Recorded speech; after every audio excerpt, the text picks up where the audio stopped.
வணக்கம். செங்கம் அருகே அரசு உயர்நிலைப் பள்ளியில் 6ஆம் வகுப்பு மாணவர்கள் 8 பேர் மதிய சத்துணவு மற்றும் முட்டை சாப்பிட்டதால் வயிற்றுவலி ஏற்பட்டு மருத்துவமனையில் அனுமதிக்கப்பட்டதால் பரபரப்பு. திருவண்ணாமலை மாவட்டம் செங்கம் அடுத்த அம்மாபாளையம் பகுதியில் இயங்கி வரும் அரசு உயர்நிலைப் பள்ளியில் இன்று வழக்கம் போல் மதிய சத்துணவு மற்றும் முட்டை வழங்கியுள்ளார்கள்.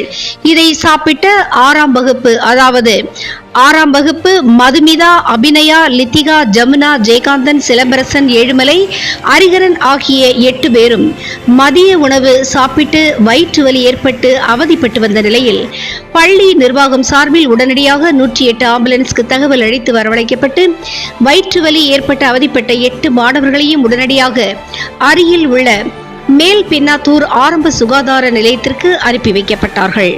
மேல் பெண்ணாத்தூர் ஆரம்ப சுகாதார நிலையத்தில் முதல் உதவி அளிக்கப்பட்டு பின்னர் மதிய சத்துணவு அருந்தி வயிற்று வலி ஏற்பட்டு 8 மாணவர்களை மேல் சிகிச்சைக்காக திருவண்ணாமலை அரசு மருத்துவக் கல்லூரி மருத்துவமனைக்கு அனுப்பி வைத்தார்கள்.